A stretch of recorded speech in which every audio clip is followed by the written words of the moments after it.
Bienvenidos a una nueva masterclass y en primer lugar dar las gracias a todos los participantes. Buenas tardes para aquellos que se conectan desde Europa, España, y también buenos días a aquellos que se están conectados desde Latinoamérica, Estados Unidos también. Muchas gracias y agradecer el tiempo que vamos a compartir con un importante, creo, especialista de la materia, como es el teniente coronel Samuel de Infantería Marina, Samuel Morales Morales. Mi teniente coronel, bienvenido. Buenas tardes, Antonio, y muchísimas gracias. Es un auténtico placer contar contigo en esta situación. Ya nos conocemos precisamente de ser alumnos en el máster de Estudio Estratégico y Seguridad Internacional de la Universidad de Granada. Y bueno, los tiempos y el devenir de los años nos ha hecho otra vez coincidir en este espacio divulgativo, ¿no? Por lo cual, agradecerte tu predisposición y tu tiempo también para esta masterclass. En primer lugar, quería pues, expresar en forma resumida la trayectoria profesional académica de este excelente profesional de nuestras Fuerzas Armadas. Entre los empleos de teniente y comandante, estuvo destinado en la Brigada de Infantería de Marina, desempeñando el mando de unidad y como oficial de plana mayor y Estado Mayor en la sección de operaciones. Ya en el empleo de comandante pasó destinado como analista a la sección de planes del mando de operaciones del Estado Mayor de la Defensa y posteriormente ya ejerció como consejero técnico en el Departamento de Seguridad Nacional del presidente de Gobierno, en la Oficina de Asuntos Estratégicos, así como jefe del área de crisis del mismo departamento. Del 17 al 19 fue consejero técnico en el gabinete del almirante jefe del Estado Mayor de la Armada y posteriormente ejerció el mando de la Unidad de Seguridad de Canarias de la Fuerza de Protección de la Armada. Si ahora nos fijamos en sus misiones en el extranjero, ha participado en despliegues en zona de operaciones en distintas áreas, como fueron Balcanes, el Caribe, el Mediterráneo Oriental y el Golfo de Guinea. Con respecto a su formación, habría que destacar dos pilares fundamentales, uno en el aspecto militar y otro en el aspecto civil.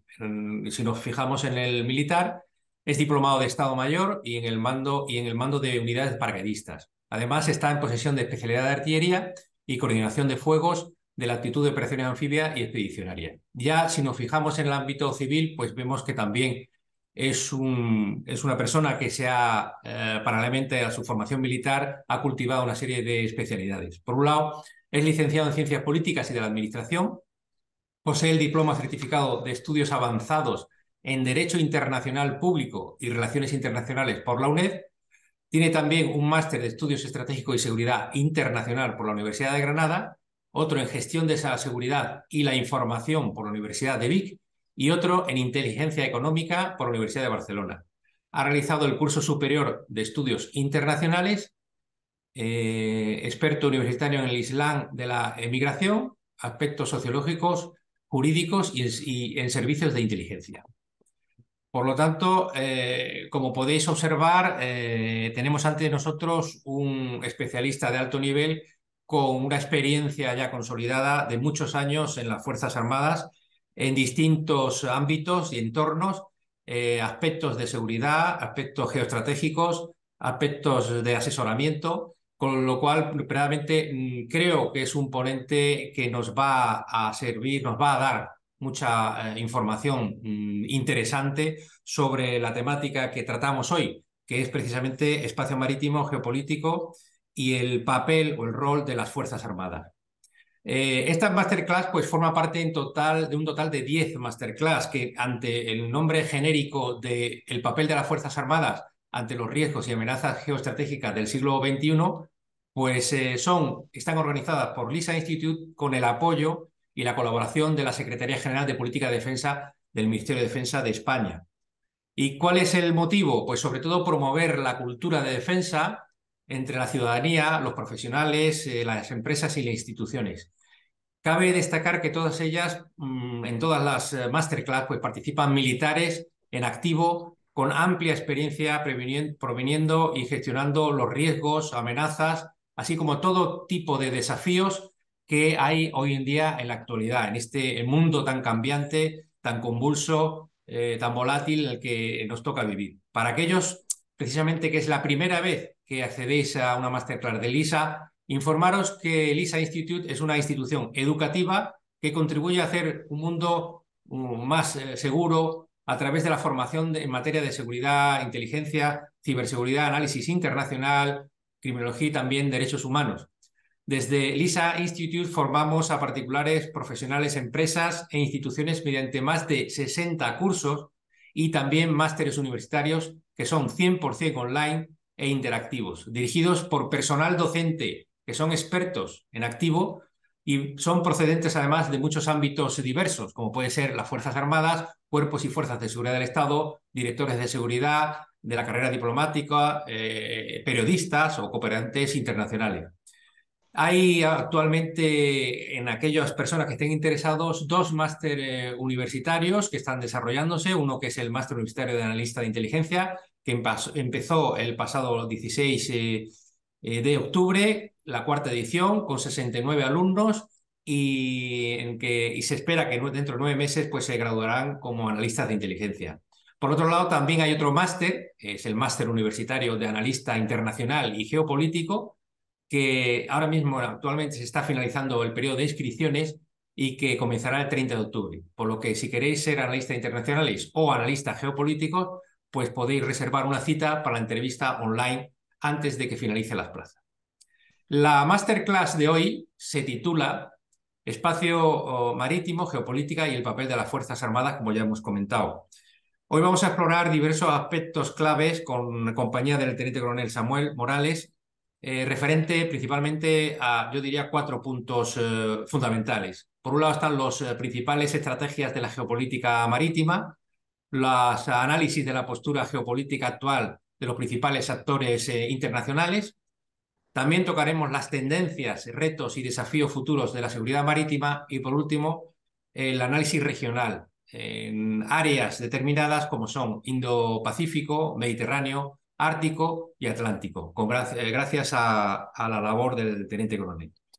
Bueno, mi teniente coronel, pues vamos a pasar ya directamente a las preguntas, pero no sin antes recordar que lo que vamos a tratar a lo largo de esta masterclass representa exclusivamente nuestras opiniones, no contribuyendo doctrina, no constituyendo en ningún momento una doctrina ni ninguna postura por parte de ninguna entidad ni institución. Por lo tanto, la primera pregunta, mi teniente coronel, va al propio título de la ponencia de hoy, ¿no? Espacio marítimo, geopolítica y papel de las Fuerzas Armadas. ¿Cuál, desde tu punto de vista, es la importancia del espacio marítimo en la geopolítica actual y cómo influye en las estrategias militares de los países? Bien, pues Antonio, muchísimas gracias por la introducción y buenos días a la audiencia desde Latinoamérica, buenas tardes a la audiencia desde España. El mar siempre ha sido vínculo y vehículo entre países, vínculo de culturas y vehículo de expansión o de flujos comerciales. Esto es así desde la historia y sigue siendo así hoy. Otra cosa es el enfoque que podemos darlo, pero vemos que el mar es fundamentalmente un entorno en el que se mueven flujos comerciales, fundamentalmente. Quien domina el marco donde se realizan esos flujos comerciales dispone una ventaja. Esto no ha cambiado en ningún momento y no va a cambiar en el futuro inmediato. Tener en cuenta que los flujos comerciales representan la mayor parte de los flujos comerciales marítimos representan la mayor parte de los flujos comerciales que se realizan en la actualidad. Y la interrupción de estos flujos tiene un coste que supera con creces lo que la economía mundial estaría dispuesta a soportar. Recientemente, el corte o la introducción del tráfico en 3 estrechos casi de forma simultánea encendió todas las alertas en la economía mundial por el impacto que esto podría tener. Bien, y ahora voy a hacer una salvedad.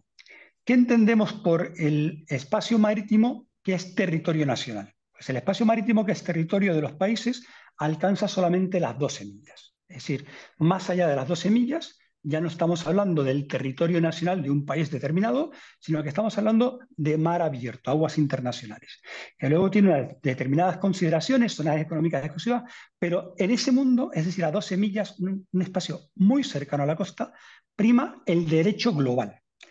Bien, y en este punto, ¿qué entendemos como seguridad marítima? La concepción de seguridad marítima es muy relativa. Cada país vierte en ese contenido sus propios intereses de forma temporal, de forma geopolítica y interés por los actores en una determinada región. ¿Qué quiero decir con esto? Que aunque todos utilizamos el término seguridad marítima, cada país lo ve desde su punto de vista propio. Y esto es una característica muy diferenciadora. ¿Por qué? Porque no existe un marco de normas muy estricto, sino existe un marco de normas generales. Por poner una primera idea, la seguridad marítima tiene un valor subjetivo. Cada país entiende la seguridad marítima de una manera, a pesar de que una gran mayoría de países, atendiendo a las convenciones internacionales, creemos que hay parámetros que son comunes. Pero por poner un ejemplo, eh, en muchos aspectos de la administración auxiliar en Somalia en su momento, lo que nosotros consideramos piratería era la protección de su espacio pesquero. Esto es un giro que no deja de ser un giro a una actividad pseudo delictiva, pero en el fondo había quien justificaba la piratería como una protección a su entorno pesquero. Bueno, muy cuestionable, pero con una cierta cobertura.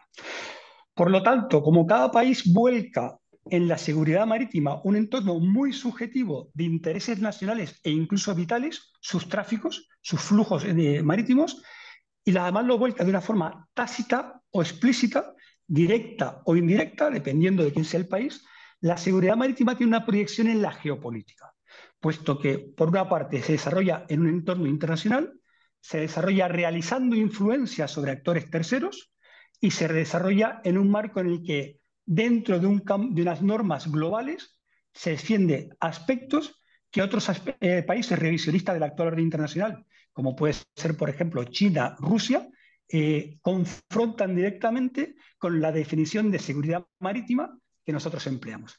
Es decir, la seguridad marítima, más allá de una seguridad eminentemente anclada a parámetros muy concretos, tiene una clara visión de geopolítica del país que aplica esa seguridad marítima en terceros.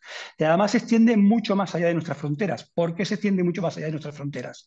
El flujo de recursos que un país necesita, véase el caso de España, gaseros que llegan a nuestras plantas regasificadoras, flujo de hidrocarburos fósiles que vienen de diferentes partes del mundo, esa seguridad marítima necesaria para que esos flujos comerciales lleguen a nuestro país se extiende mucho más allá de las meras fronteras nacionales, las 12 millas, pero también mucho más allá de las zonas propias cercanas, con lo cual se crean lo que en la Estrategia de Seguridad Nacional del 2013 se denominaban zonas de interés vital, que en nuestro caso serían, muy gráficamente, toda la zona del Mediterráneo, aunque incluiría, estamos hablando solamente de la vertiente marítima, pero incluiría la zona sahelo-magrebí, en este caso hablaríamos de la parte mediterránea, la parte de África Occidental, es decir, la parte de la cornisa africana por donde se crean muchos flujos comerciales, y por supuesto la parte del Océano Índico, frontera con Bab el Mandeb, la entrada al Cuerno de África, donde se producen estrechamientos cuya interrupción del tráfico marítimo afectaría de forma inmediata no solamente a la economía nacional, sino a la economía internacional. Esa es la vertiente de geopolítica en el ámbito de la seguridad marítima. Muy interesante, Manuel. Habrá que hablar mucho del tema. La segunda pregunta va al tema del ámbito del dominio de la protección y seguridad del espacio marítimo. Las Fuerzas Armadas se enfrentan a desafíos específicos que requieren una atención y preparación adecuada. Ahí está, por ejemplo, el caso de la creciente actividad de piratería. Lo vemos con precisamente la misión de la Unión Europea contra la piratería en la misión Atlanta, ¿no? Que se creó.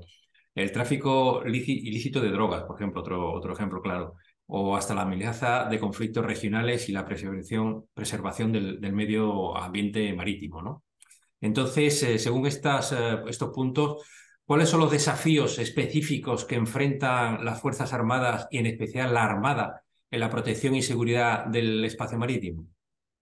Vamos de lo general a lo particular para intentar entender qué hace un buque de la Armada para contribuir a la seguridad nacional en el entorno marítimo. La primera tendencia que evidencia el entorno marítimo internacional, estoy hablando a nivel internacional, luego esto llegará a nuestras fronteras, ¿no? Porque de esta manera ya hemos dicho que la seguridad marítima está mucho más allá de las fronteras naturales y eso nos ayudará a entender por qué en determinados momentos los países posicionan buques en territorios que a principio no tendrían mucha relación. Pero bueno, vamos a ver las tendencias que ahora mismo en el entorno marítimo. La primera es un auge de la economía que podríamos llamar economía azul. Esta economía azul no solamente es la extracción de minería submarina, una actividad en auge y que además se incrementará a medida que la tecnología vaya permitiendo realizar extracciones a mayor profundidad. Bien, pero no solamente es eso, es también la explotación de los recursos naturales, es todo lo que implica el flujo comercial por líneas marítimas y también todo lo que implica el posicionamiento de turismo marítimo, turismo de cruceros y demás. Este auge de la economía azul es una realidad.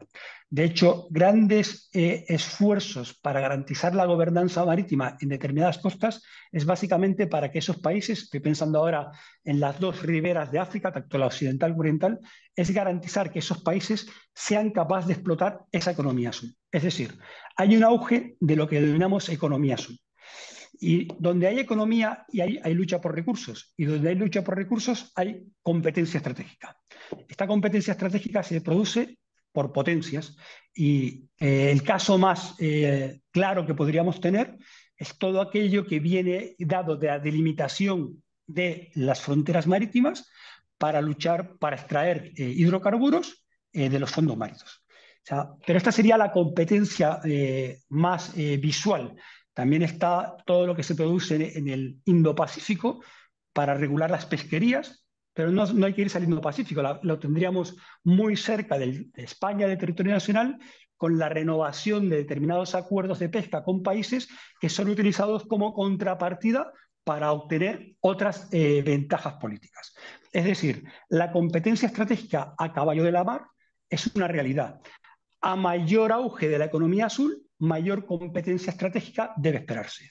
¿Dónde se situaría esta competencia estratégica en una gran proporción a medio plazo? En la potencial apertura de las rutas árticas para el comercio marítimo. Esto, que hoy en día es algo que el cambio climático apunta que puede llegar a pasar, no es una realidad en este momento, pero sí puede ser una realidad a corto o medio plazo, bueno, pues ahí hay derechos de explotación de China, derechos de territorialidad de Rusia y competencia estratégica por esa economía azul que serían las nuevas líneas comerciales. O sea que hay dos tendencias muy grandes inicialmente que son la economía azul y la competencia estratégica. Por otra parte, tenemos una tercera tendencia que es global, que son las amenazas asimétricas. Amenazas asimétricas que hemos encontrado, que encontramos con cierta frecuencia en el mar de China, donde guardacostas, no marina del Ejército de la República Popular de China, sino guardacostas, es decir, no fuerzas armadas, imponen determinados acuerdos pesqueros bueno, pues a lo mejor no de una forma absolutamente pacífica, para imponer determinadas cuotas de pesca o para imponer determinada territorialidad de las aguas, incluso contraviniendo los acuerdos internacionales o el derecho de la mar. Bien, esto nos lleva a una utilización de medios que hasta ahora no se utilizaban para obtener fines políticos. Serían amenazas asimétricas o amenazas híbridas. Pero esas amenazas asimétricas y amenazas híbridas las empezamos a encontrar lo hemos visto durante el inicio del conflicto de Ucrania, hemos visto cómo gaseoductos eran saboteados sin que haya quedado del todo claro, aunque bastante matizado, quién no era, no está claro quién ha sido, pero quién no era, sí que ha quedado bastante claro, no, pues se ha empleado el sabotear un gasoducto de una forma que no cualquier país podría realizar para influir en el ámbito geopolítico y en el ámbito de las decisiones. Bien, eso también se está realizando con cables submarinos, con lo cual es una actividad de forma asimétrica híbrida o, si me apuras, coger ese contexto que agruparía las dos en la zona gris. Es decir, por debajo del umbral del conflicto, sin llegar al conflicto, pero eso sí, siempre desgastando. A esto tendríamos que sumar multitud de avistamientos de submarinos en los países de la región báltica. Tendríamos que sumar la presencia de sistemas de negación de área en toda la área báltica, luego lo veremos cuando hablemos de zonas concretas, y además a todo esto, por si fuera poco, habría que sumar esas actividades comerciales como pueden ser la plantación de una piscifactoría en aguas territoriales de un tercer país, esperando que no haya una respuesta. Bueno, pues todo esto son el tipo de amenazas al que nos podemos enfrentar hoy en día en la mar. Una tendencia cada vez mayor que es la no utilización de la fuerza, sino la utilización de las amenazas asimétricas. Y por último, un factor, una dinámica, y aquí se puede estar de acuerdo, se puede estar en contra, pero lo cierto es que el fenómeno está ocurriendo. Yo me voy a referir a él por el nombre internacional, lo cual no quiere decir que esté de acuerdo con que esto sea así, pero lo que está claro es que hay un fenómeno denominado cambio climático. Este cambio climático amenaza con los efectos de este fenómeno denominado cambio climático, amenaza con que infraestructuras portuarias puedan llegar a desaparecer, multitud de zonas habitadas hoy en día pueden llegar a ser inhabitables, y esto es una tendencia que se va a desarrollar en los próximos 10 a 20 años. Estas son las 4 tendencias que tenemos importantes. Y ahora, dentro de esas tendencias, recuerdo, economía azul, competencia estratégica, el uso fundamentalmente de amenazas asimétricas y los efectos del cambio climático, que son de ese fenómeno que denominamos cambio climático. Bien. ¿Qué amenazas concretas? Vamos a bajar de las musas al teatro. ¿Qué tenemos concretamente? Bien, yo la catalogo la primera, la más importante, la interrupción de los flujos comerciales. La interrupción de los flujos comerciales provocaría una crisis económica de un calado sustantivo, ya sea la interrupción de flujos energéticos, petróleo y gas, o del flujo comercial de provenientes fundamentalmente de Asia. Esta interrupción puede ser accidental por el cierre temporal, por una catástrofe natural provocada por el cambio climático o por un accidente humano, o intencional, movimientos terroristas o actividades a través de proxies o, más grande ya, a través de estados de determinados estrechos como Bab el-Mandeb, el estrecho Gibraltar. O sea, cualquier interrupción del flujo marítimo en estos canales de Panamá tendría unas consecuencias demoledoras. Vamos a ver qué consecuencias podrían ser. Lo primero, habría que buscar rutas alternativas. Esas rutas alternativas, el cierre del Bab el-Mandeb, por ejemplo, me obliga a bajar el Cabo Buena Esperanza. O sea, bajo el Cabo Buena Esperanza y vuelvo a subir toda la costa africana. Bien, no va a interrumpir el flujo comercial, pero va a suponer un incremento en costes de transporte y en seguros en torno al 20 o el 25%. Ese sería el mínimo. Por otra parte, se podría llegar a fomentar esa carrera que he mencionado antes de la apertura de las rutas árticas. Si las rutas árticas, el cambio climático, el deshielo de esa ruta tiene un camino y un ritmo que, si las rutas comerciales normales se cerrasen, pues evidentemente la competencia estratégica iría a la apertura de esas rutas, con las consecuencias difíciles de valorar ahora mismo por esos intereses cruzados entre Rusia, China y el resto de países. Bien, tenemos la piratería. La piratería, que fue un delito que había desaparecido de muchos códigos penales, bueno, pues ha vuelto. Ahora bien, la piratería hay que no entenderla como una acción y perdonar la expresión, pero el que ha estado en la zona lo va a entender, de flacuchos somalíes. Quien piense que la piratería del Maersk, Alabama o similar son unos señores de Somalia que un día deciden lanzarse a la mar y no hay nada más, quiero recordar a la audiencia que los rescates por los barcos se pagaban en la City londinense. Es decir, no pensemos que esto es una actividad delincuencial sin importancia o de bajo coste. Es una actividad delincuencial de muy alto coste, y es verdad que se mezcla luego otra, fundamentalmente más hacia Indo-Pacífico, que a lo mejor sí puede ser más local. Pero en algunos casos, en el caso del Cuerno de África, pero sobre todo en el caso del Golfo de Guinea, la actividad de piratería está muy vinculada a intereses económicos muy interesantes, mucho más allá de la propia grupo criminal, y sobre todo con unas vinculaciones, en el caso sobre todo del Golfo de Guinea, unas vinculaciones con determinados elementos dentro de la propia organización estatal que hacen muy difícil su erradicación. Con lo cual, piratería. Y aquí voy a dar una opinión personal, absolutamente personal. Eh, la piratería no se gana en la mar. Y si no, no hay más que mirar el ejemplo de Atalanta. Atalanta ha reducido el impacto de la piratería en los buques, pero el día que Atalanta se retire de las costas, si no se han tomado las medidas paliativas en tierra, la piratería volverá a salir. Es decir, cuando se pretende acabar con una actividad criminal en la mar, siempre hay que contar que esa actividad criminal nace en tierra.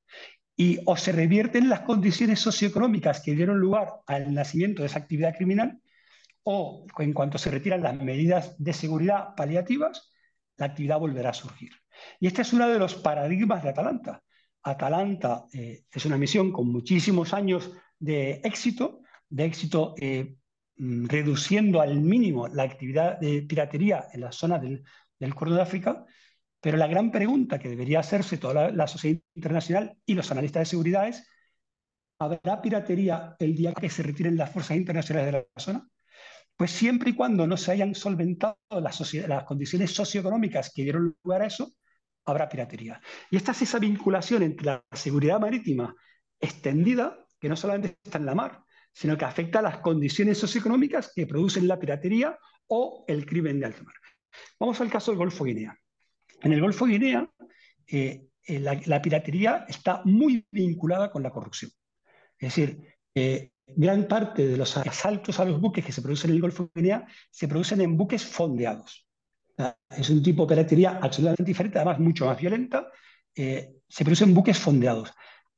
Es absolutamente claro que debe haber una connivencia entre determinados sectores de la seguridad y las organizaciones criminales para que se produzca un robo de combustible de un buque fondeado sin que ningún elemento de seguridad llegue a reaccionar. Y esto es una realidad en el Golfo de Guinea, una realidad que se está intentando paliar con colaboración internacional y sobre todo por el interés de los propios países, pero es cierto que erradicar la amenaza de la piratería, ya hemos visto que en Somalia, el Cuerno de África, depende de cambiar unas condiciones socioeconómicas en tierra, y en el Golfo de Guinea depende de cambiar unas condiciones de corrupción sistemática, estructural, de algunas organizaciones en esos países. Bien, flujos legales son la raíz de la economía, son los flujos legales, pero luego tenemos los flujos ilegales de todo tipo, de personas. Doy por sentado que entre la audiencia habrá miembros de la Fuerza y Cuerpo de Seguridad del Estado. Hoy en día es mucho más rentable en el estrecho de Gibraltar traficar con personas que traficar con sustancias estupefacientes, mucho más rentable. Entonces, eso se ha convertido en un auténtico negocio.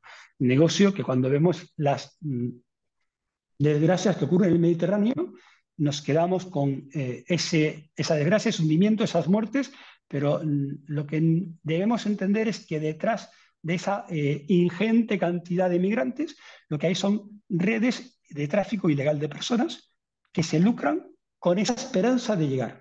Bueno, pues eso son auténticas mafias establecidas con potencial económico demoledor. Una vez más, en la mar podemos interrumpir el flujo, pero no resolver el problema.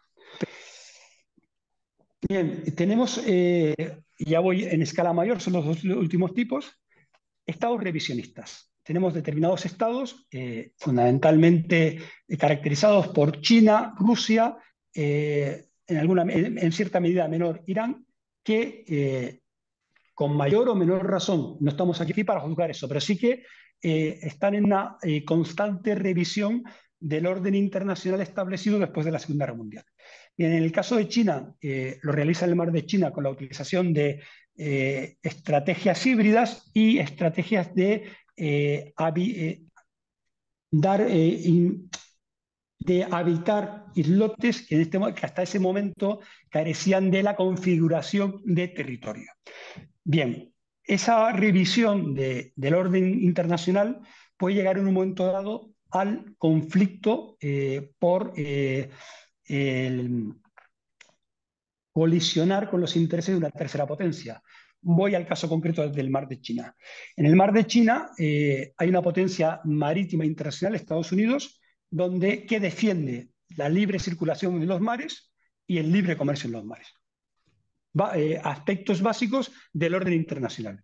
Por otra parte, hay una potencia revisionista que considera que su superficie marítima es otra, es mucho más amplia y que incluso cogería parte de algunos países, como podría ser Japón, como podría ser gran parte de los países ribereños del Indo-Pacífico, y colisiona directamente con esa potencia marítima de carácter internacional que se ha convertido en salvaguarda del tráfico internacional en determinadas regiones. Bien, pues el revisionismo de determinadas potencias es otro de los factores con los que nos vamos a encontrar. Y llego al último peldaño de la escalera, que sería el conflicto entre grandes potencias. Conflicto entre grandes potencias, después de los dividendos de la paz con la caída del muro, pues parecía que iba a ser algo impensable y que nos centrábamos o bien en la lucha global contra el terrorismo, bien en la insurgencia, y no nos habíamos dado cuenta de que podíamos llegar a tener una guerra convencional en plena Europa, con movimiento de fuerzas navales, con ataque a buques, ataque desde buques, y donde los estrechos y el mar vuelven a tener interés. Bien, este sería el último escalón de esa escalera de posibles amenazas, que es un escalón que hasta hace mucho dábamos por perdido. Se llegó a plantear en algunos niveles que la guerra antisubmarina era una guerra del pasado o que valía la pena perder esa capacidad en algunas armadas, y hoy en día algunos países van a caballo suelto para intentar recuperar una capacidad que ha vuelto a ser de máxima actualidad. De máxima actualidad, ¿por qué? Por el auge en China de su flota de submarinos y por la competencia estratégica de Rusia. Una competencia estratégica que busca aguas cálidas. Sus bases están en el norte de Rusia, pero buscan aguas cálidas en el Mediterráneo para ejercer influencia en países de la ribera y para tener acceso a un mar negro que si no, no tendrían. O sea que esas serían las amenazas a las que hoy en día nos enfrentamos de forma internacional o alguna de forma nacional. Bueno, mi señor, verdaderamente me he quedado alucinado porque has hecho una exposición muy clara de una situación geoestratégica de muchos aspectos, ¿no? Que tiene que ver con el espacio marítimo desde varios factores, ¿eh? Entonces, verdaderamente ha sido, yo creo que muy integrador de la situación. Voy a pasar a la siguiente pregunta. Lo que sí te pediría es un poco más resumido para que nos dé tiempo a todo lo que lleva en sí el evento, ¿no?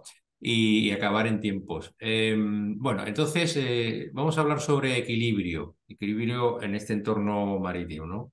Hay una serie de situaciones en las que hay que encontrar un equilibrio entre los intereses económicos, geoestratégicos, políticos. Hoy en día vemos la rivalidad que hay clarísima entre, por un lado, por ejemplo, Estados Unidos como elemento referente en Occidente, y por otro lado vemos China, Rusia, pero China sobre todo como otro elemento característico en donde empieza a haber intereses ya puntuales en zonas geográficas determinadas, ¿no? Por un lado, ¿qué pasa con este equilibrio? Pues para buscar el equilibrio hay unos riesgos y unas situaciones verdaderamente complicadas, porque hay que hablar de seguridad, hay que hablar de la protección de esos espacios y esos recursos marítimos, hay que intentar de alguna forma promover esa cooperación internacional con las distintas organizaciones internacionales que hay hoy en día, con lo cual son muchas piezas que forman parte de un puzzle muy complicado geoestratégico en nuestro espacio marítimo. Mi pregunta va exactamente de la siguiente forma. ¿Cómo se puede lograr un equilibrio entre los intereses económicos, políticos y estratégicos en el uso del espacio marítimo? El equilibrio entre seguridad y economía es siempre un equilibrio muy inestable. Es decir, es un equilibrio que tiene que tender a asumir riesgos. Entonces, es cierto que la seguridad marítima, la transoceánica, la que unía la parte del continente americano con el continente europeo, pues estuvo muy sumida en riesgo durante la Segunda Guerra Mundial y actualmente pues no presenta mayores riesgos. Es cierto que todo lo que tiene que ver con el paso por Bab el Mandeb de una forma o de otra en los últimos años se ha visto condicionado por situaciones entre Irán y Arabia Saudí, eh, Irán y Arabia Saudí a través de terceros, o incluso un poquito más arriba por la piratería. Entonces, ¿cuál es la relación? La relación es la aceptación de riesgos. La aceptación de riesgos que permitan el desarrollo económico normal. Es decir, el equilibrio está en aceptar riesgos que no permitan el flujo económico de una manera natural. Me explico. Aparentemente podría no ser aceptable que las rutas marítimas tuvieran que bajar hasta el Cabo de Buena Esperanza y subir con el incremento en coste por transporte y en seguros que eso implicaría. Ese riesgo solo es asumible si se produce un cierre total de Bab el-Mandeb.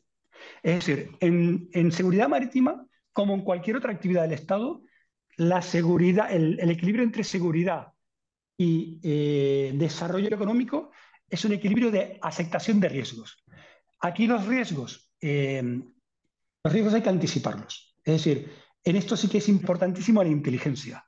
Incluso la piratería en el Cuerno de África. Eh, Perdón la autocita, pero hace años escribí un estudio donde se analizaba cómo la piratería se vio venir, pero no se tomaron medidas. Entonces aquí el analista de inteligencia es fundamental, porque los indicios son los que me van a prevenir de no aceptar riesgos innecesarios. Es verdad que luego a la hora de aceptar la recomendación del analista impera el bill metal. Y el bill metal es si el cambio de una ruta es aceptable o no. Y a lo mejor se decide correr el riesgo que no estará mal siempre y cuando haya sido en preaviso. Este es el verdadero papel del analista. Yo recomiendo analizar los 2 años anteriores a la eclosión de la piratería en el Golfo de Guinea. Se vio venir que aquello iba a explotar, pero ningún analista, o muchos analistas, perdón, sí lo advirtieron, pero ninguna naviera lo asumió. ¿Por qué? Porque la aceptación del flujo marítimo y del coste que provocaba era mucho más rentable que aceptar los riesgos provocados. Cuando luego eclosiona la amenaza, cambia todo. Entonces, por concretar, Antonio, el equilibrio se produce en una situación de riesgos que permitan el desarrollo económico normal. Sí, mi teoría, pero esa aceptación de riesgo, ya que has hablado de los analistas de inteligencia, que es un elemento fundamental para poder desarrollar en sí o presentar de una forma clara, concisa, situaciones que se puedan dar geoestratégicas para tomar decisiones de alto nivel, como dices, está muy condicionado por la economía. Entonces, ¿hasta qué punto, ya entrando con esta temática precisamente, crees que esa aceptación de riesgo condicionado por la economía puede al final afectar a este choque de culturas, a este choque de intereses que hay entre Estados Unidos y China? O sea, los analistas te juegan un papel muy claro, pero luego en otra división, podemos decir, juegan los países que toman sus propias decisiones, ¿no? Entonces, ahí hay como un choque, ¿no? De distintos pensamientos. O sea, que la realidad al final es lo que has comentado de la economía que impera. Vamos al caso concreto, la trampa de Tucídides, que es Mm. si en el mar de China va a haber conflicto entre China y Estados Unidos. Bien, ojalá tuviera una respuesta clara para esto. Yo soy de los que no va a pasar. Pero es verdad que si yo tuviera las respuestas, posiblemente no estaría aquí y estaría en otro sitio ejerciendo otras labores.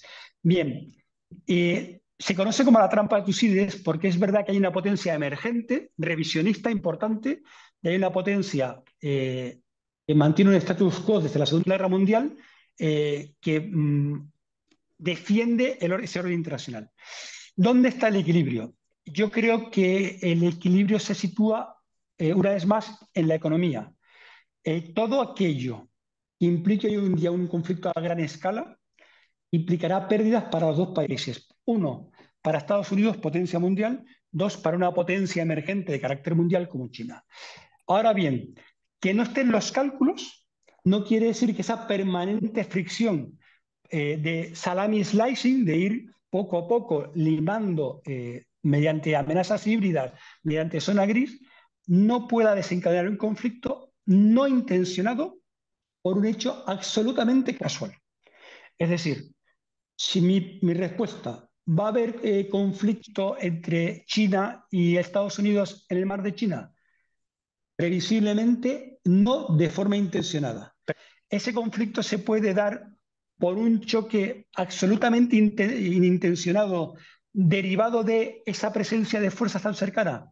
Posiblemente sí. O sea, ¿y dónde está el equilibrio? El equilibrio está en que ninguna de las dos potencias hoy en día estaría en la búsqueda de un conflicto con un partner de ese nivel por el impacto económico que tendría en su economía, pero en la economía mundial. O sea, el crecimiento de China no se podría sostener y el crecimiento de Estados Unidos se estancaría, con todo lo que ello implica a sus respectivos países. Muy bien, Leonel. Pues ahora vamos a pasar al tema de la tecnología y la vulnerabilidad en el espacio marítimo, ¿no? Un ejemplo reciente de esta vulnerabilidad es el aumento que hay hoy en día en ataques, en ciberataques y a sistemas y precisamente a redes marítimas, lo cual pone en riesgo pues, una navegación segura, una infraestructura portuaria, una protección de todos los recursos marinos que hay, ¿no? Por lo tanto, mi pregunta va focalizada a ese tema de tecnología versus vulnerabilidad. ¿Cómo pueden las autoridades y las instituciones hacer frente a los ciberataques para proteger la navegación y la infraestructura marítima?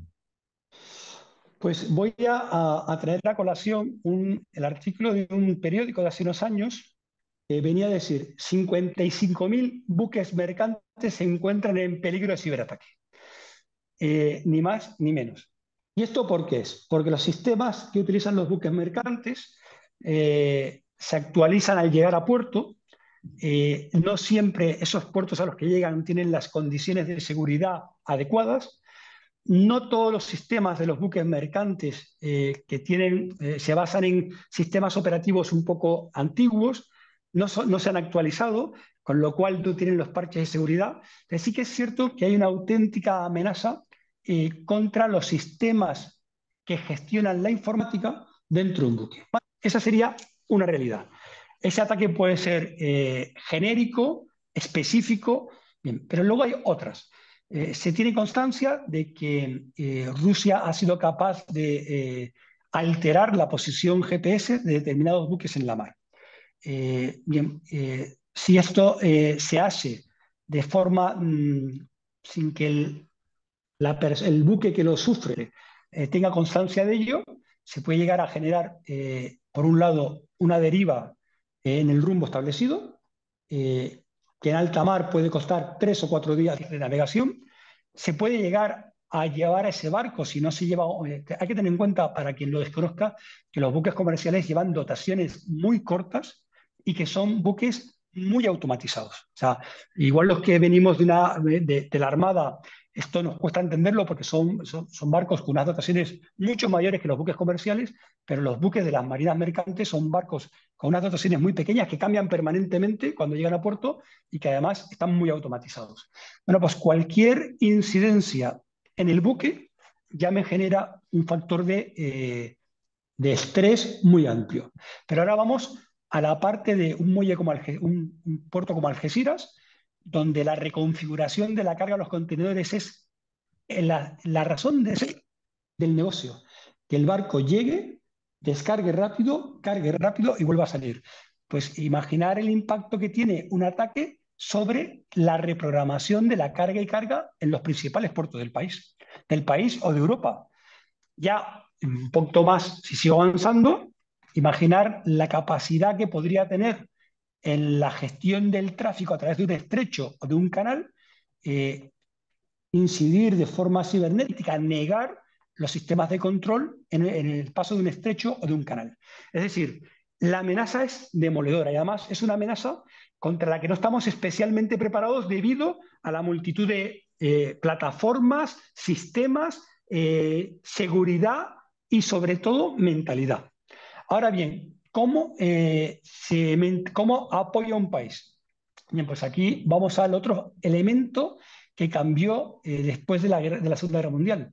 La mayoría de los barcos de las marinas mercantes pertenecen a países de tercera bandera o conveniencia. Es decir, realmente, ¿cómo puedo yo implementar que un barco que es de una naviera española, pero que está matriculado en un tercer país, implemente esas medidas? Pues con las buenas prácticas de la Organización Marítima Internacional. Hay un comité de buenas prácticas que todos deben adherirse con el conocimiento. Ahora bien, seguridad implica inversión, inversión implica reducción de beneficios. Es decir, esto es una amenaza que viene, es una amenaza, perdón, corrijo, no viene, que está aquí, que se implementará más tarde o más temprano, dependiendo de los intereses del actor hostil y para el cual debemos correr para prepararnos. Y en este sentido incluye también a las armadas. Las armadas cada vez mantienen vinculaciones tecnológicas muy elevadas, con lo cual la negación de un determinado servicio podría llegar a afectar a su efectividad, pero es cierto que por ser fuerza militar, pues se le suele dar una protección extra a la que podría tener la marina mercante en esos sistemas. Pero no hay que olvidar que hoy en día la Armada Española tiende a tener un gemelo del barco en tierra, un gemelo digital, para poder realizar labores de mantenimiento y demás con el buque en la mar, ver qué está pasando en el barco. Eso, evidentemente, si no se protege, se tiende a proteger porque se conoce la amenaza, pero si no se protege, es susceptible de que un tercer actor interceda. Ahora bien, para los expertos en ciberseguridad que habrá en la sala, protección absoluta en el ciberespacio no existe. Una vez más entramos a valorar qué riesgos soy capaz de aceptar y hasta dónde puedo llegar. Lo que no me puede incapacitar es la amenaza, no me puede incapacitar la acción. Muy bien, sí, el concepto de aceptar el riesgo que has comentado anteriormente también. O sea, aquí se ve otra vez enunciado. Referente a esto de la tecnología que estamos ya hablando, sabemos que es una dependencia tecnológica global. Todas las Fuerzas Armadas, todas las instituciones, organizaciones, empresas necesitan de tecnología. Nuestras sociedades hoy en día necesitan la tecnología para todo. Ahí tenemos la inteligencia artificial y tenemos Big Data y tenemos mucho desarrollo que verdaderamente cada día va cambiando el mundo.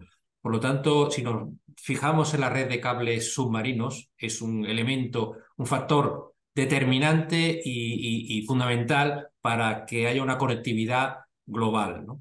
Estamos hablando de que hoy en día el 99% de los datos de tráfico se realiza de esta forma.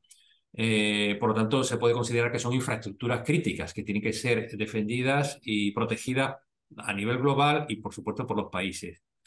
Y es notorio que esta enorme infraestructura pues, tiene un valor crítico y fundamental desde el punto de vista de una amenaza y que hay que mantener la seguridad, ¿no? Por lo tanto, según tu opinión, ¿cuáles son las principales amenazas a la seguridad de estas vías de comunicación y qué medidas se están tomando para protegerlas? Bien, el gap que podrá llegar a generar en algún momento la interferencia en los cables submarinos es, como tú hubieras dicho, increíble. Ahora bien, en la actualidad, países con capacidad de interferir en la profundidad del mar sobre un cable submarino, dos o tres. Es decir, es una capacidad que no está al alcance de cualquiera. Países con intención de hacerlo, al menos uno de forma segura, según la prensa. Me preocupa mucho más a día de hoy la llegada de esos cables submarinos a tierra, con lo cual ya no estamos hablando de seguridad marítima, sino casi de seguridad terrestre. Pero es verdad que si prolifera la actuación en los cables submarinos de forma discreta en el fondo del mar, la amenaza a lo que nos enfrentamos es de corte del flujo de datos. ¿Y cuál es la única forma de hacer frente a este corte? Con la redundancia de redes. Y la redundancia de redes tiene un coste económico. Todo lo que sea mayor implica mayor coste. Ahora mismo se acepta el riesgo de que hay muy pocos actores, dos, a lo sumo tres, que sean capaces de incidir en el fondo del mar sobre estos cables. Pero si prolifera la capacidad de hacerlo, nos enfrentaríamos a un problema donde necesariamente habría que redundar la circulación del flujo de datos a través de los cables marítimos. Me preocupa mucho más a día de hoy la llegada a tierra de estos cables. Algunos se producen, yo no voy a desvelarlos, pero si alguien tiene curiosidad, alguno de los cables sale a superficie y se asombrarían de ver dónde sale y cómo sale. Muy bien. Ha quedado claro la situación que hay, ¿no?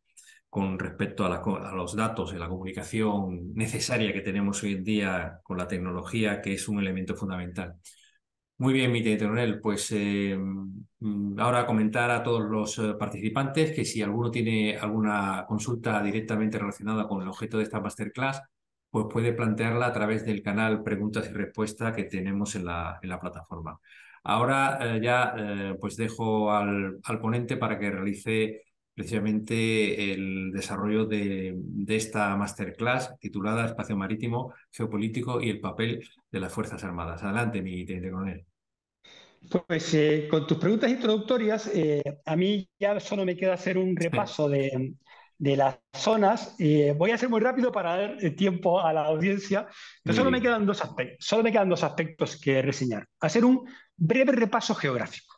Y ese breve repaso geográfico, yo me centraría en determinadas zonas, ¿no? Primero sería Atlántico Norte.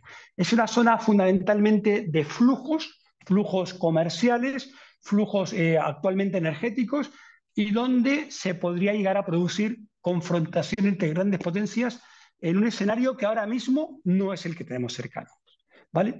Luego tenemos la región báltica y ártica, que es una región donde sí que es posible que se produzcan interacciones entre marinas de guerra, donde se están creando zonas de acceso restringido, de negación de área, acceso restringido, y donde además hay infinidad de cables submarinos, ahí sí que los hay, y no a grandes profundidades. Esa sería una región donde cada vez es más proclive a que haya algún problema en el ámbito de la seguridad marítima. También tenemos el Mediterráneo. El Mediterráneo es zona de unión. El Mediterráneo sería un hub que une el Atlántico con el Indo-Pacífico. Además, une dos culturas radicalmente opuestas, como son la cultura europea, la cultura de la región sahelo-magrebí, y además controlados por dos estrechos a cada extremo. Es decir, si hago una abstracción, el Mediterráneo deja de ser un mar cerrado, un mar perfectamente cerrado. Y es un mar donde China cada vez tiene mayores intereses políticos, y donde Rusia, como he comentado antes, busca la salida hacia aguas cálidas para tener su flota posicionada. Bien, es un mar donde se suman intereses europeos, americanos, chinos a corto plazo y rusos. No deja de ser curioso que haya tantos intereses. Y además, en su extremo están apareciendo hidrocarburos. A mayor aparición de hidrocarburos, mayor competencia estratégica, a mayor competencia estratégica, mayor lucha. Bien, tenemos el Indo-Pacífico. Del Indo-Pacífico he hablado a lo largo, pero bueno, tenemos China con una visión revisionista, y no estamos aquí para juzgar si sí o si no, pero una visión revisionista que cuestiona gran parte de los aspectos del orden establecido después de la Segunda Guerra Mundial, pero además con potencias de tipo medio o grande, como pueden ser Japón tipo medio, India tipo grande y Estados Unidos, que aunque no es regional, pero sí está presente en la región, que puede llegar a provocar la trampa de Tucídides si no se gestiona de forma adecuada. Y luego hay dos regiones más que me gustaría nombrar, son África Occidental, la he nombrado también cuando hablaba de piratería, flujos comerciales, escasa gobernanza marítima. Durante años África no ha mirado al mar, y al no mirar hacia el mar se han producido organizaciones muy poco eficientes, y también una especie de vinculación entre negocio, corrupción y del crimen organizado, de la que es muy difícil salir. Y finalmente, una tercera área en la que me gustaría centrar el ojo es el Caribe. Caribe, un poco alejado de nuestros intereses, pero muy vinculado a intereses culturales. Es una zona de concurrencia quizás aumentada por fenómenos meteorológicos de grandes catástrofes.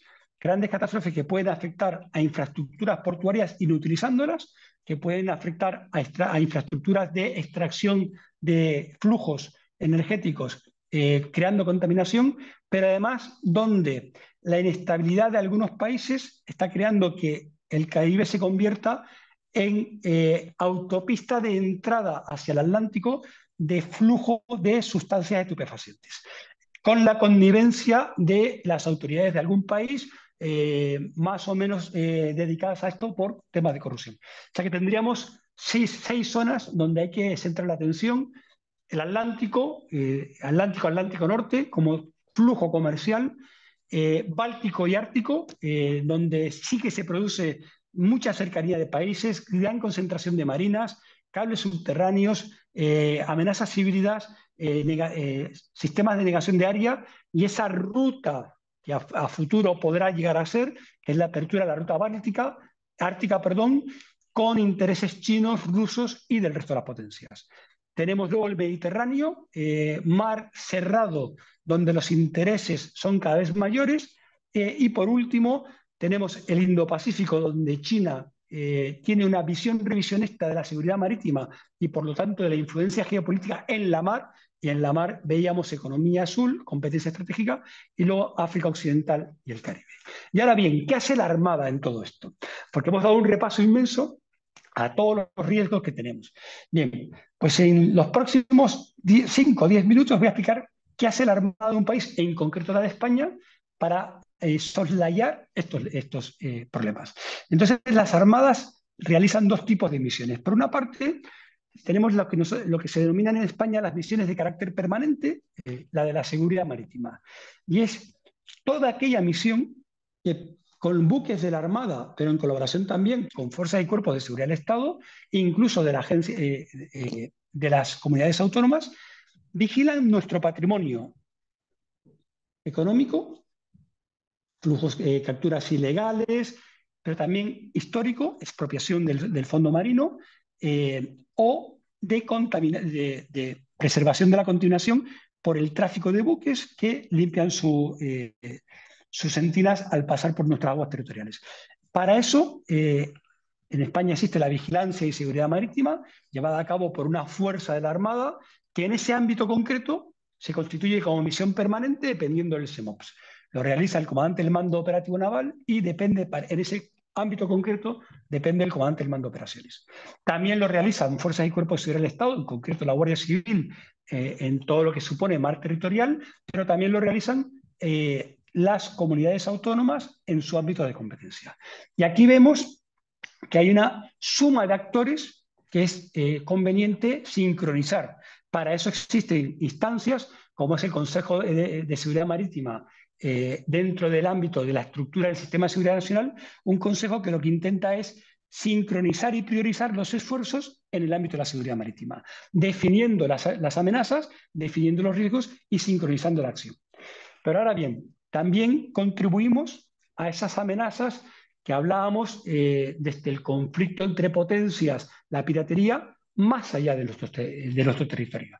Y contribuimos con el posicionamiento de barcos, ya sea con carácter bilateral, algunos de los barcos que hace presencia en la zona del Golfo de Guinea, es una misión de carácter bilateral entre España y el país que corresponda. Y otros integrados en contingentes, ya sea de la Unión Europea o de la OTAN. ¿Con eso qué hacemos? Bueno, fundamentalmente la primera misión es, como siempre, presentar de forma unificada y colectiva un carácter de disuasión a la amenaza o actor hostil. Por eso, cuando tenemos un barco navegando en la fuerza permanente de la OTAN, ya sea en el Báltico o en el Mediterráneo Oriental, en el fondo lo que estamos salvaguardando es que un actor potencialmente hostil tenga la tentación de alterar los flujos, los tráficos marítimos que concurren en nuestro país.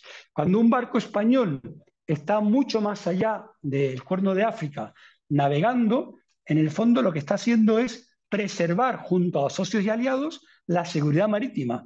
Y yo recuerdo una disquisición que teníamos en el año 2013 cuando decíamos si el Cuerno de África era una zona vital para la seguridad nacional. Sin duda, puesto que el 15% del PIB circula por el Cuerno de África. sea, entonces, hay que ver la seguridad marítima como una cosa mucho más expandida que lo que implica el mar territorial. Y la Armada lo que hace es contribuir de forma bilateral o con socios y aliados a disuadir a posibles actores estatales o no estatales de carácter hostil, a cortar los flujos comerciales o energéticos en zonas que, aunque sean aisladas, terminan repercutiéndome directamente. Luego tienen esa otra misión permanente de vigilancia de los espacios marítimos nacionales más cercanos a la costa y más inmediatos. No hay que olvidar que España tiene su fachada atlántica que la engarza con, si miro hacia el sur, con África Occidental, pasando por el eje de Canarias.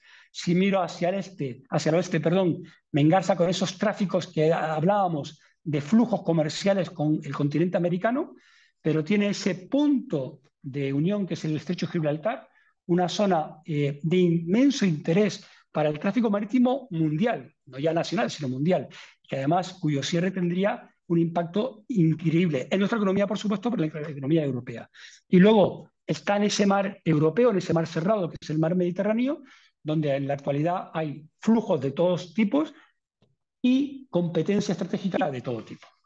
Y yo, Antonio, que como nos hemos explayado en la primera parte, pero hemos tocado todos los temas, pues casi me quedaría a las preguntas que quiera hacer la audiencia.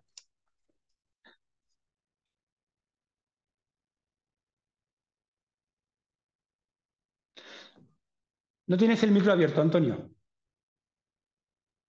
Perdón, perdón. Pues sí, ahora mismo te puedo pasar la siguiente pregunta. Lo leo sobre la marcha.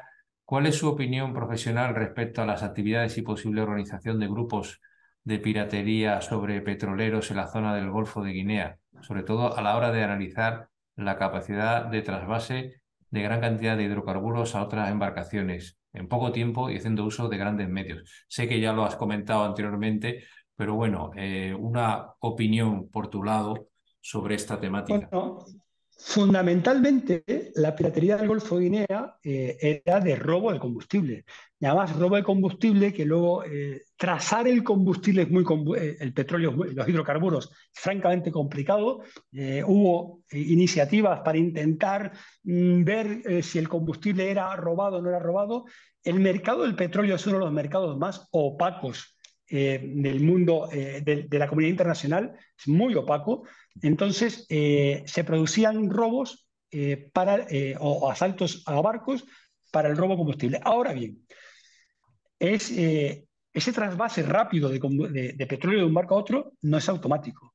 Entonces, pensar que esto pasaba en el Golfo de Guinea, con barcos normalmente fondeados o a una velocidad muy lenta, sin que las autoridades del país reaccionaran, lo que nos lleva a pensar es que hay una connivencia entre determinados elementos de la seguridad nacional de algunos países y el crimen organizado, en este caso de robo de petróleo, con unos lucros que son exorbitados. Es más, en alguna ocasión eh, la vinculación llegaba a altos jefes de la seguridad nacional en un país muy concreto.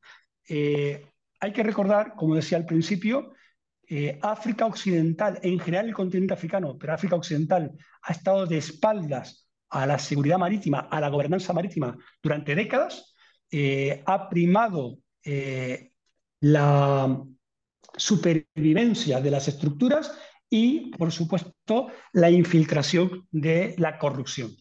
Entonces, esto no se acaba de un día para otro, pero principalmente la piratería en el Golfo de Guinea es de robo de combustible. Además, es una piratería de carácter mucho más violento que la que existía en el Cuerno de África, por la simple razón de que no interesa el rehén, lo que interesa es la mercancía. Y por parte internacional, referente a esta temática, ¿qué acciones se están llevando a cabo para poder controlar, Bien, evitar esto? hay colaboración de muchos países, España entre ellos, desplegando buques de forma bilateral o en agrupación con otros países para fomentar la gobernanza marítima. La Armada tiene un centro que se llama el COBAN, que retransmite el posicionamiento y las amenazas a los buques que están en la zona. Se ha contribuido en todas las conferencias que ha habido para fomentar la seguridad marítima. Con lo cual hay un esfuerzo en los últimos 15 años muy grande para limitar esto. Pero hay un aspecto que es fundamental, que es la falta de medios. Y entonces, aquí cuando hablamos de un policía que tiene asignados la media de 40 kilómetros lineales para su desempeño, bueno, pues es que estos son los medios de los que estamos hablando, con unas remuneraciones muy por debajo de lo que podemos llegar a imaginar como una remuneración baja en Europa, con lo cual para el crimen organizado es muy fácil vulnerar la honradez, pero no porque sean ni peores ni mejores, sino porque su umbral está demasiado bajo. Pero tercero, hay una connivencia de determinados elementos del Estado con el crimen organizado que es muy difícil de soslayar, muy difícil. Entonces, es un proceso donde sí que hay mejora, eh, pero no podemos esperar cambios de un día para otro porque forma parte de la cultura. Hay el refrán de un país, seguro que alguien lo va a conocer: si no ayudo a mi familia cuando estoy a cargo en el gobierno, ¿cuándo lo voy a ayudar? Esa es una cultura popular que no la vamos a acabar en un día ni en dos. Y sobre todo es que los beneficios que provoca el tráfico de combustible son inmensos. Sí, está claro que es difícil acabar con esta situación. Otra pregunta me viene sobre el estrecho de Gibraltar y me dice que ahí se da el negocio más importante, desgraciadamente, es el tema del narcotráfico, flujo de dinero, de hachís y en los últimos años también de cocaína. Entonces, ¿cómo ves la situación en el estrecho de Gibraltar? ¿Cómo se combate? ¿Qué opciones de solución puede tener? Y de personas. Y muchos de los traficantes del estrecho ya no traen sustancias estupefacientes, sino personas. Sí, sí. Entonces, primero, estamos a 14 kilómetros. Y esto es una realidad. Estamos a 14 kilómetros con el diferencial más grande de desarrollo en una frontera. O sea, pensar que no va a haber flujos regulares o irregulares es irreal. Si a eso además sumamos en el sitio de origen no se mueve nada sin que sea controlado y estoy hablando en general de la zona Sahel-Magreb, no se mueve nada sin que sea controlado por las fuerzas y cuerpos de seguridad del Estado. Y aún así salen, volvemos una vez más a hablar de connivencia entre determinadas redes y el tráfico o determinadas redes de crimen organizado y determinados niveles del Estado. ¿Que esto afecta a todo el Estado? No, por supuesto que no. Pero que hay connivencia en determinados sitios. Uno de los sitios de los que sale la migración, uno de los puertos de los que sale la migración en una ruta que llega a Canarias, que es algo que me afecta personalmente porque por mi acento, ya todo el mundo sabe que soy de allí, pasa por delante de una base marítima. O sea, los cayucos salen y pasan por delante de una base marítima. No voy a decir el país, pero simplemente hay que buscarlo para saber, para encontrarlo. Pensar que esos cayucos están saliendo sin la connivencia de las autoridades en ese punto es irreal. Y luchar contra la migración irregular auspiciada por crimen organizado, cuando en el país de origen hay determinada connivencia entre redes criminales y determinados actores del Estado, como las hay en España, pues es luchar con una mano atada. Es decir, migración va a haber, el diferencial de la frontera europea y la africana es muy grande, migración va a haber, hay que intentar que sea lo más regulada posible, puesto que detrás de la migración irregular siempre va a haber crimen organizado y por lo tanto personas que sufren. También va a haber tráfico de estupefacientes porque hay demanda, hay tráfico porque hay demanda. Y esa frontera, una vez más, nada sale sin ser controlado, por lo tanto, todo aquello que sale es porque existe cierta connivencia. Luego, la vigilancia de la fachada marítima, y aquí ahora voy a la parte mía profesional. ¿Cuál es la ventaja de la infantería marina en una operación militar? Que el enemigo tendría que defender toda la costa marítima para impedir que yo llegara. Pues si me paso al ámbito de la seguridad ciudadana, necesitamos unas fuerzas de seguridad desplegadas a lo largo de todo el territorio fronterizo en la vertiente marítima para evitar la llegada de pateras, perdón, de narcolanchas, de drones, que ya se han producido también. Es decir, en la seguridad siempre se va un paso por detrás. Y si además, desde el punto de origen tan cercano, hay cierta connivencia con determinadas redes de crimen organizado, pues siempre estamos luchando con una mano detrás. El esfuerzo que hacen fuerzas y cuerpos de seguridad del Estado para intentar mantener los niveles es ímprobo, pero siempre iremos con una mano atada a la espalda. Muy bien, está claro las reflexiones. Referente otra vez volvemos a la piratería y el tema de la seguridad privada en embarcaciones. Eh, ¿Es verdaderamente importante continuar con esa seguridad privada y hasta qué punto se puede mantener en los barcos una seguridad privada y cuál sería el papel entonces de la Armada en esta nueva situación? Bien, la seguridad privada ejerce un papel disuasorio. Es decir, una vez más, el flacucho somalí no es tonto. Si tengo que asaltar un barco pesquero que tiene seguridad privada, eh, voy a dar por sentado de cierta profesionalidad, pero puede no tenerla. Y tengo que asaltar un barco que no tiene ningún tipo de seguridad, pues esto es, la elección está muy clara. No demos por sentado que el somalí que fuma acá es tonto, es al menos tan inteligente como nosotros. Entonces, mediante su observación, ellos son capaces de detectar qué barco supone una amenaza y qué barco no supone una amenaza. Bien, ¿la seguridad privada es una opción? Pues es una opción, sin duda. ¿Qué papel juegan las marinas? Es que, como decía antes, la seguridad privada o la lucha contra la piratería solamente en el mar no va a erradicar, de ninguna manera va a erradicar la piratería. ¿Qué papel juegan las armadas que no juegan la seguridad privada? Bien, en España hemos tenido casos, a pesar de que luego se escucha a personas decir determinadas cosas que esto lo podía ser dicho antes. Cuando hay un secuestro, no actúa la seguridad privada, actúa la Armada o fuerzas y cuerpos de seguridad del Estado, dependiendo del sitio. Curiosamente, luego se escuchan comentarios en redes y demás, y esto lo se podía haber dicho antes y no después. Pero para erradicar la piratería, ya sea cambiando las condiciones socioeconómicas o destruyendo las herramientas de los piratas en la tierra, la seguridad privada nunca va a poder ser esa herramienta. Tendrá que ser las armadas de los países con un mandato de Naciones Unidas o de la Unión Europea. Es decir, la seguridad privada es una herramienta de contención y disuasión, pero nunca es una herramienta que permita solucionar la piratería, como tampoco lo es las Fuerzas Armadas por sí solas. Sí. Está claro.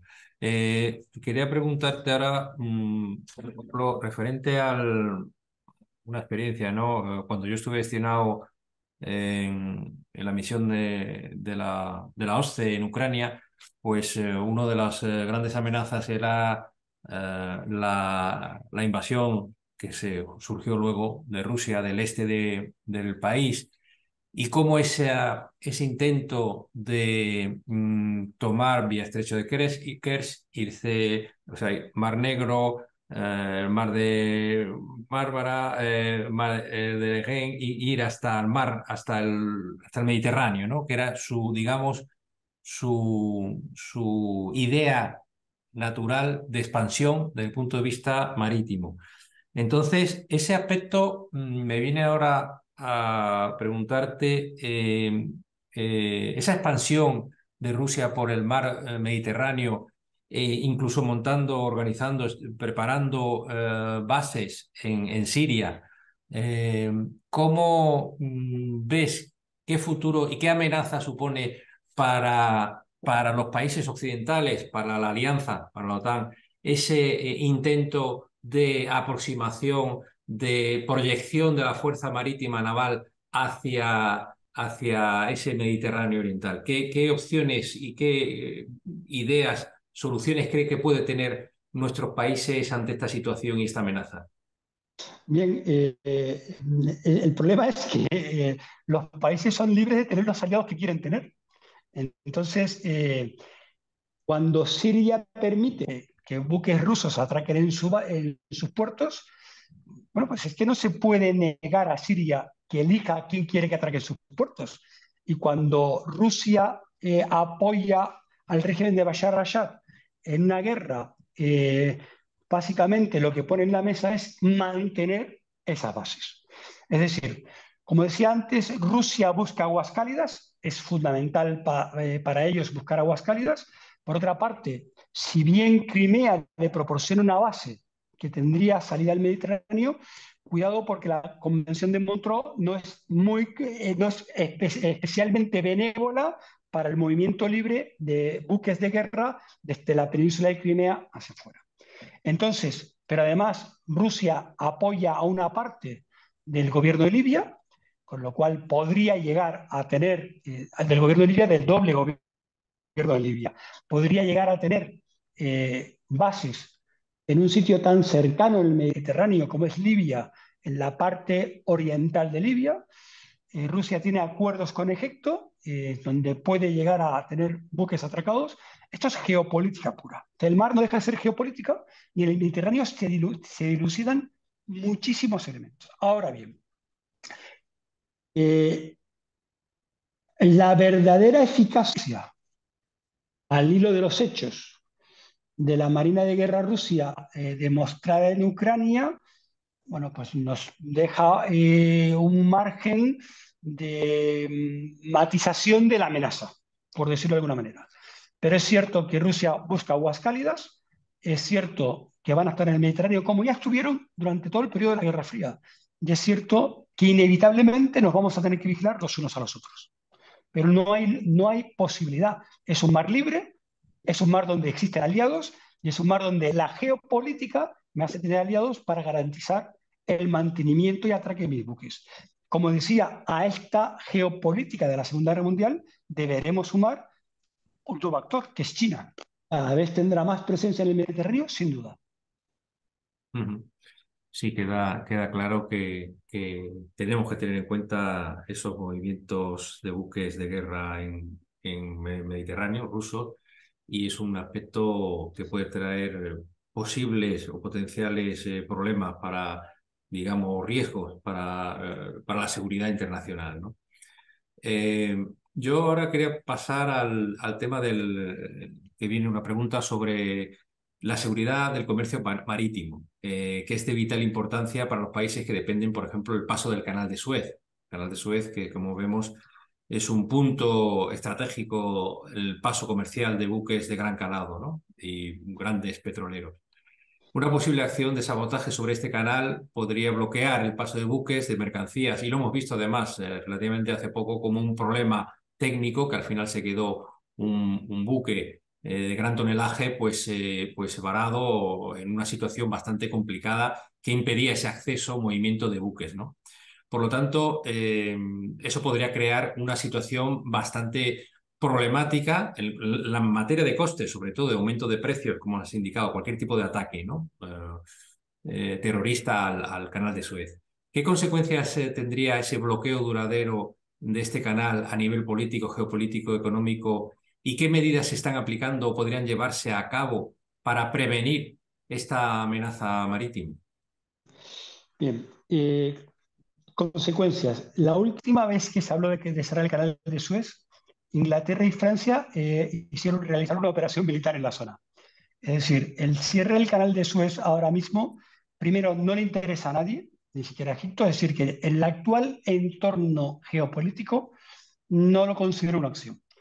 No lo considero una acción como parte de una acción del Estado. Ahora bien, parte accidental o terrorista. Son aspectos totalmente diferentes. Accidental se ha producido recientemente además. Es más, en los 4 últimos años se han producido 2 cierres accidentales con un impacto muy puntual, pero elevado. ¿Qué pasa? Que ha sido gestionable rápidamente por las propias autoridades. Ahora bien, un impacto, un cierre motivado por actividad terrorista. Bien, si para todos aquellos que hayan navegado a través del canal de Suez, la seguridad que proporciona Egipto es muy alta. Con lo cual, esa acción terrorista sería puntual. Ahora vamos a hacer política ficción. Vamos a pensar en una desestabilización de Egipto y un auge de determinadas corrientes menos propicias a Occidente. Bien, nos someterían a un permanente chantaje económico que al final derivaría en la búsqueda de nuevas rutas. ¿Por qué? Porque internacionalmente lo único que podríamos hacer es un corredor que te enfoca hacia el canal y te saca del canal. Pero el canal circunda por zona que es de un territorio, con lo cual la soberanía es propia.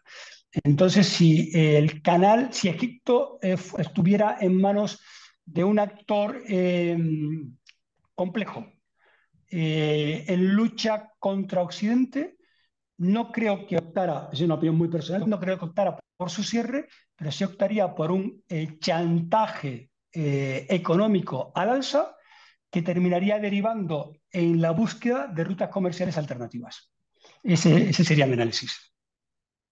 Sí, el problema es que esas rutas alternativas, como has comentado además antes, incrementarían los costes, crearía inestabilidad y nuestras sociedades que están acostumbradas, sociedades del bienestar, a tener miedo, digamos, ante cualquier situación descontrolada, pues hasta cierto punto creo que sería como una bola de nieve que se iría cada vez aumentando en algunos aspectos, ¿no crees?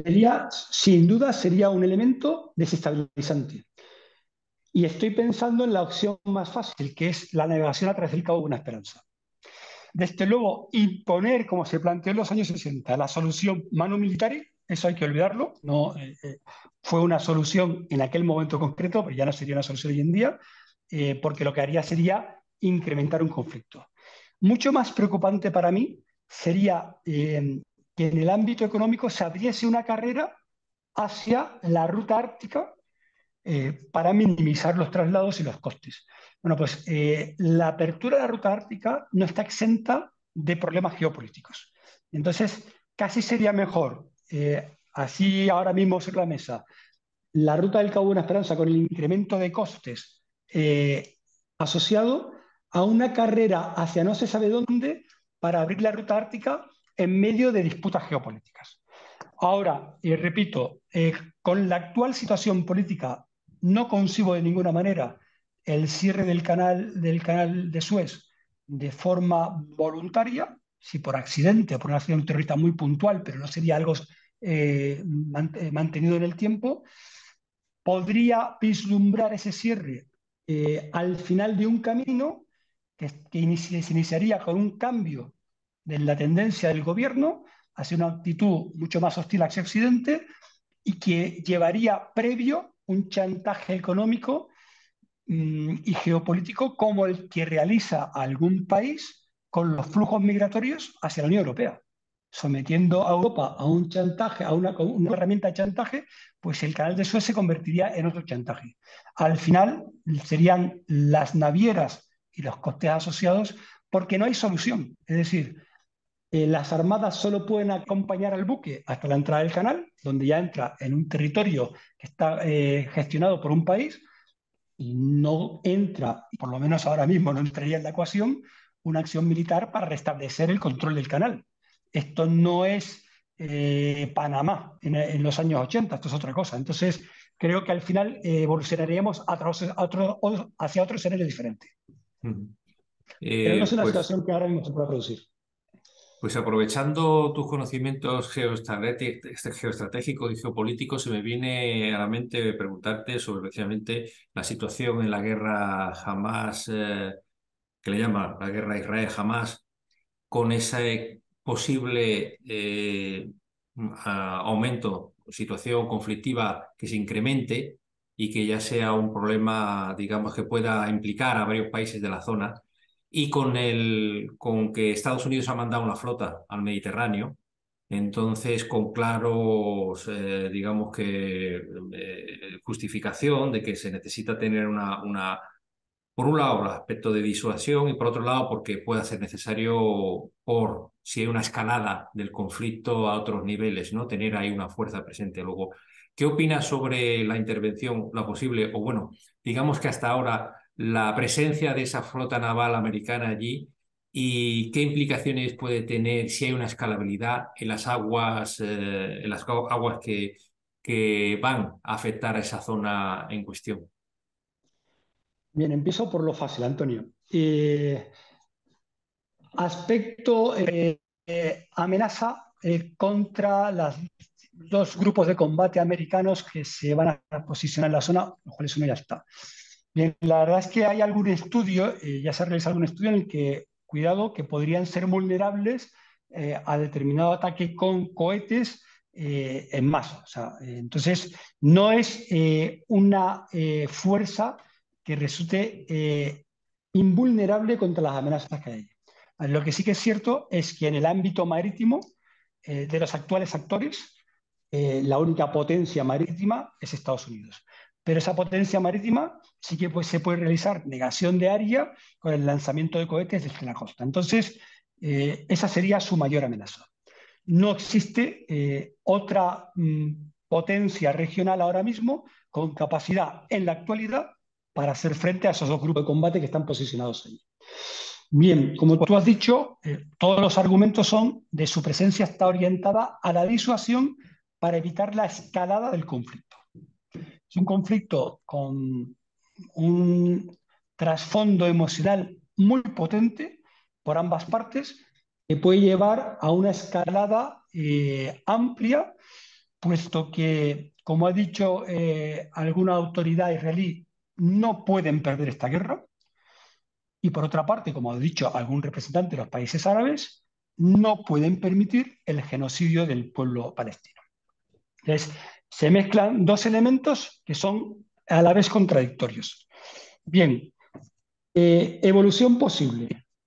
Habría que ver primero si va a haber una escalada del conflicto. Es decir, aquí hay muchos actores que están dispuestos a escalarlo a través de proxies, pero involucrar países abiertamente y crear un conflicto regional es un elemento que todavía no está sobre el papel, a pesar de las amenazas de alguna de las potencias regionales.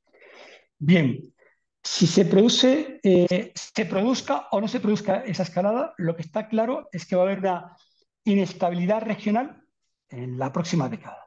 Digo década, no me atrevo a decir fechas exactas, pero desde luego las reverberaciones de este conflicto no van a pasar desapercibidas hasta 5, 6 o 7 años. Tenemos inestabilidad en Oriente Medio durante 5, 6 o 7 años al menos. Es decir, en el ideario de muchos grupos, y por favor lo pongo entre comillas porque hablo de ideario, el genocidio del pueblo palestino, el genocidio de la infancia palestina, va a ser caldo de cultivo de grupos terroristas en los próximos 10 o 15 años, esté o no esté justificado. Y por otra parte, si la sociedad israelí mantiene su unión y la identidad sigue ejerciendo, y sobre todo hay una unión política, esto va a crear una respuesta contundente por lo emocional que va a separar cualquier atisbo de acuerdo en los próximos 5, 6 o 7 años.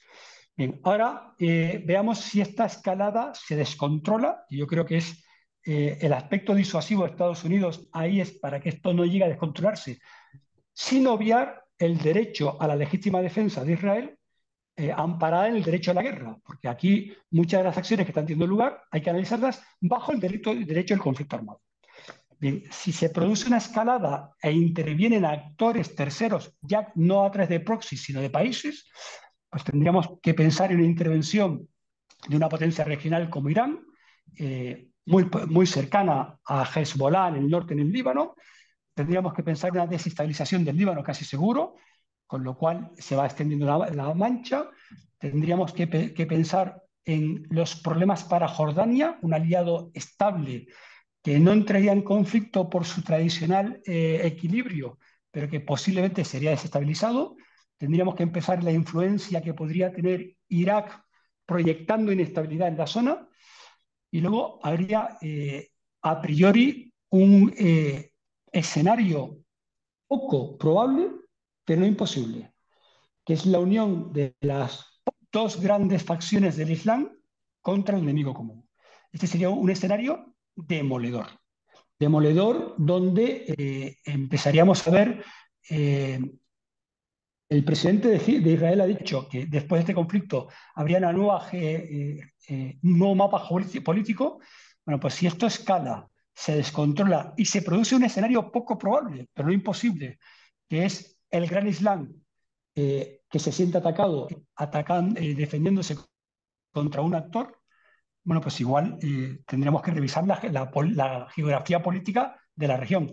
Es decir, estoy haciendo política ficción, pero la política ficción, hay un camino que lleva a ese escenario. Yo creo que la presencia de los grupos de combate americanos son un elemento que mucha gente analiza desde el punto de vista del apoyo de Estados Unidos a una determinada facción, y creo que es un garante para evitar la escalada de este conflicto en una escalera descendente que no sabíamos muy bien dónde termina. O sea que si hablamos de esa hipotética situación con una escalada imprevisible, que incluso pues, se puede dar a entender que haya una lucha religiosa entre el, digamos, occidental cristiana y la musulmana. Se puede llegar incluso a hablar de términos de guerra religiosa, no en el sentido como medieval, podemos decir, sino en un concepto de culturas. No, a pesar de que muchísimo la vestían de eso. Es decir, las guerras son por intereses. Eh, todas. Y aquí se está hablando del interés del control en una determinada zona del territorio, del interés de la supervivencia de una determinada. Ahora, a nadie se le escapa de que el origen de este conflicto está teñido de una guerra entre confesiones religiosas, y si escalase, de hecho, las llamadas en los viernes a atentar en Europa son atentar de una religión contra otra. Es decir, absolutamente todos, los voceros de uno y de otro lado utilizarán la religión como elemento de confrontación. Pero aquí hay que ir a la verdadera causa, que no deja de ser más que la lucha por el poder en una determinada zona y la lucha por la primacía en el control de una determinada zona del mundo y de una determinada confesión religiosa. Confesión religiosa que en este caso se mezcla con política. Es una religión que mezcla con la política. Y ahí sí que hay una lucha entre dos actores, Irán y Arabia Saudí, que no pasa desapercibida en los últimos años. Pero no dudo de que muchas personas utilizarán la confrontación religiosa para hablar de este conflicto, que no deja de ser una lucha de poder. Sí, mi Leonel, este tema verdaderamente da para hablar durante muchos minutos, incluso horas, porque hay muchos actores, factores a tener en cuenta, pero creo que lo has dejado bien claro. Pues vamos a hacer la última pregunta, sobre todo por el tiempo ya que estamos ya acabándolo. Vamos a hablar de contaminación, vamos a hablar de ecología en el mar, vamos a hablar sobre la situación actual que hay con respecto a la contaminación la que se están sufriendo en nuestros mares debido por, a muchos elementos, como pueden ser los plásticos, como pueden ser los vertidos incontrolados, las pesticidas, también los residuos radiactivos, como hemos visto cuando Japón decidió precisamente verter al Pacífico el agua contaminada por el accidente este nuclear de Fukushima, que hubo mucho revuelo en la propia sociedad japonesa a favor y en contra, ¿no? Porque además no se tenía con claridad, aunque había estudio científico, pero no se sabía con claridad qué podría ocurrir.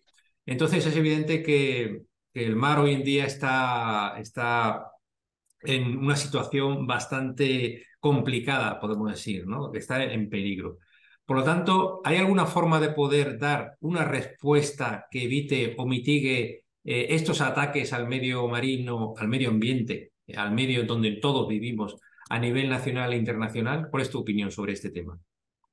Bien, que conste que no soy un experto, ni experto, ni aficionado a todo lo que tiene que ver con contaminación marítima. Contaminación marítima en el punto del análisis, ¿no? Pero sí que como amenaza. Bien, la vigilancia. La vigilancia que se realiza de los buques que transitan cerca de nuestras costas, la vigilancia que se realiza en los buques que fondean, esa vigilancia es fundamental. Ahora bien, ¿quién elimina que en alta mar los buques hagan limpieza de fondos? Es muy difícil esa parte. Ahora bien, eh, me preocupa mucho más porque a lo mejor es un tema que controlo más. Los accidentes provocados por catástrofes naturales. Entonces, es verdad, me hablabas del vertido de los residuos acuáticos o marinos que se utilizaron en la central de Fukushima.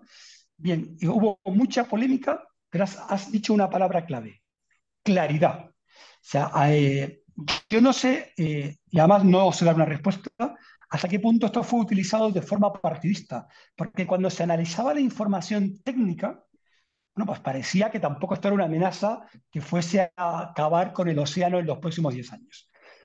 Y en cambio, la primera información que recibimos fue alarmante. Y en esto lo que quiero decir es que hay informes que tienen un carácter sesgado por determinadas organizaciones que presentan el fin del mundo de una forma cercana. Bien, yo no digo ni que sí ni que no, digo que hace falta claridad, hace falta rigor científico y dentro de lo posible hace falta tomar las medidas paliativas posibles. ¿Cuáles son en nuestro nivel? Evidentemente, la vigilancia de eh, la contaminación provocada por el hombre, la prevención de los efectos de las catástrofes naturales y la prevención de actividades terroristas sobre elementos que pudieran causar contaminación. Me refiero a ataques sobre plataformas de extracción petrolífera, regasificadoras y demás. Ahora bien, dentro de la seguridad marítima, ¿cómo puedo yo enfocar la presencia de microplásticos? Esto no entra dentro del ámbito de la seguridad marítima, entra dentro del ámbito de la seguridad económica y del desarrollo social de los países.